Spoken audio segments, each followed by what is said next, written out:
Welcome to Movie Talk Weekly and welcome back. I am your host, Johnny D. You can just call me Johnny D or John Daniels, whatever you prefer. This is where Movie Talk Weekly is where we discuss movies, upcoming movies, past movies, classical movies, movies that are in the work, TV shows that are in the works. We will talk and review streaming service shows, streaming service movies, brush upon video games. We are going to discuss, review these things because we have a passion for that type of stuff.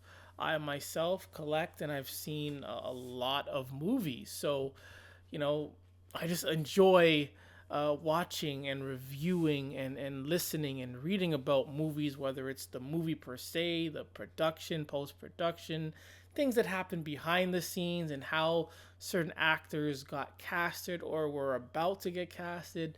Those are the type of stories that I'm always interested in sharing and reading about, and I will do so on this platform. But anyway, for the first movie that we are going to be reviewing today, is Grown Ups 2, which is the sequel for Grown Ups 1, which stars, I'm going to be calling them Big Four.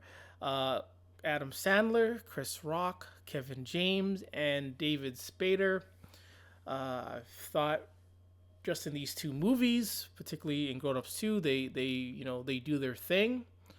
Um, First off, the good about Grown Ups 2. The good thing about Grown Ups 2 will be the appearance from Shaq. His character was kind of funny. I liked when he burst out of the house. That was a fun little scene. Stone Cold Steve Austin is in this movie. I grew up watching WWE or WWF. Tim Meadows, who I feel is a very underrated actor, is in this movie. I loved him in Ladies Man, which is one of my top 10, maybe 20 movies of all time. China, Anne McClain, very underrated actress, beautiful voice. Think she's a pretty lady, and I've always had a crush on her. And Chris Rock's son in this movie, this actor, I can't remember his name, excuse me, but he plays or voices Miles Morales in the PS4 Spider-Man game. Because currently, right now, I'm just getting into Spider-Man 2018 on the PS4, and Miles Morales is in that game, and I enjoy the Miles Morales animated movie. So it's kind of funny how Chris Rock's son, after all this time, he's the one actually voice acting Miles Morales in this game while I'm currently playing it. It's just interesting. And when things like that happen, I like to call those, a small world. I mean, you see an actor in another movie. You could watch a movie, or I have watched a movie for many times, and just figured out, oh, this guy is in this movie. And sometimes I say, oh, it's a small world. He's in this movie too, small world. Hey, I just watched that movie, and he's in this one as well, small world. Same with TV shows, same with video games. I just find it so funny to find out certain actors or actresses are in multiple movies or TV shows at these random times. And the last good thing about this movie would be the final fight. I thought it was very engaging and very fun, very entertaining. And now for the hash. Hash is a made up word that is combined with trash and like a curse word. Just a word I made up that just means bad. This movie is forgettable. When someone brought up this movie, when I was remembering Grown Ups 2, I was actually remembering Grown Ups 1. I thought Grown Ups 1 was a very good movie. I liked it. I enjoyed it, which is why I'm watching Grown Ups 2. When I recalled Grown Ups 2, I only brought up scenes from Grown Ups 1. I brought up the basketball storyline and the swimming scene storyline, and all that was from Grown Ups 1. And that just had me thinking, I did not remember anything from this movie. Upon rewatching it for maybe the second time, it felt like I was watching an entirely new movie because I did not remember anything that happens in this movie. When Shaq came to the scene, I was like, whoa, Shaq's in this movie? I was like, Tim Meadows is in this movie? Anne McClain is in this movie? Stone Cold is in this? I didn't even know that. Even though I watched this movie before, but this movie is forgettable. There is no story. There is absolutely no story. Nothing is resolved. Nothing is nothing. It's nothing. Period. They brush upon bullying with Adam Sandler's character's son, with Adam Sandler himself. Uh, that goes nowhere. Scenes with the moms, it goes nowhere. The jokes fall flat. There are only two funny scenes in this movie, and one of the scenes is when Chris Rock, uh, you know, tries to visit a customer and he puts the notice on the door, and he speeds off.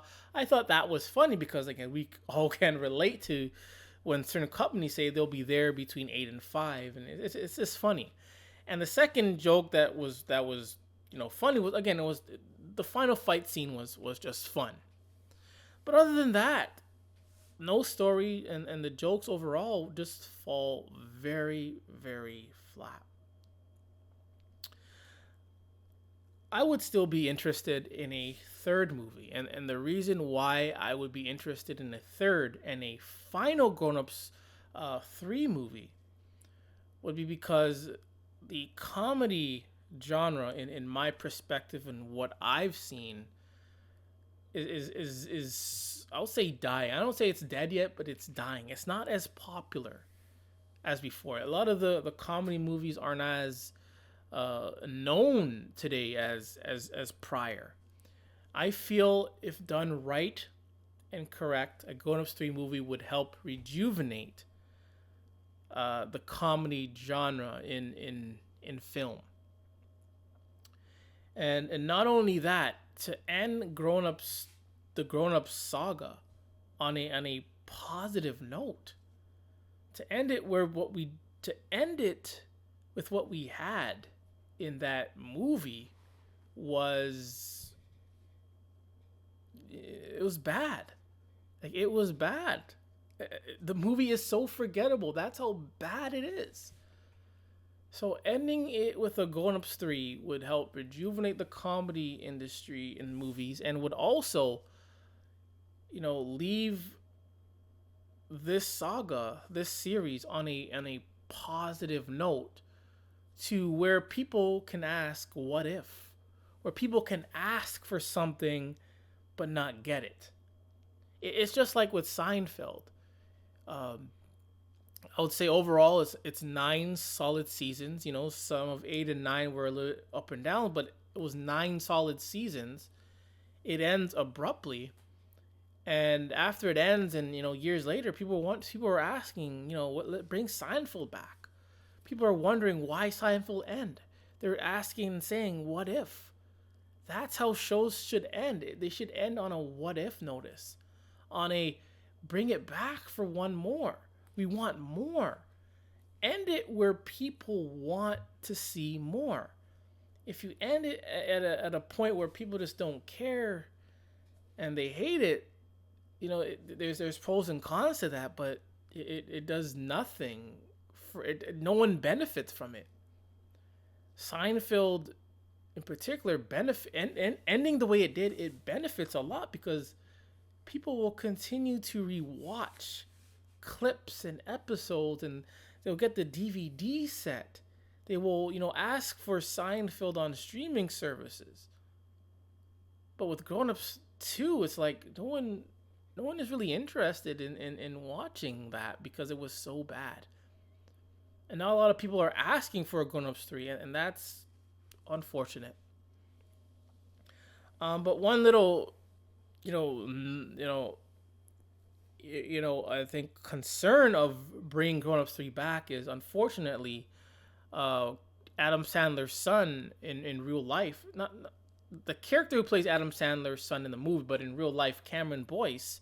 He died in 2019, I think, or 2020, somewhere around there. So it would be interesting. Do they recast him? Do they just move on as if nothing happened? Um, I mean, it's not nothing against the actor or the character, but it's not like that character was like the main character. But still, if they leave him out without replacing it, it's gonna leave that elephant in the room of why didn't they mention so and so? Why didn't they just recast type of thing? So personally, I would want a Grown Ups 3 where they, recasted the son, and they ended there on a high notice. But time can tell what's going to happen. So yeah, I am Johnny D with Movie Doc Talk. I'm Johnny D with Movie Talk Weekly. Hope you join me next week. Have a good day.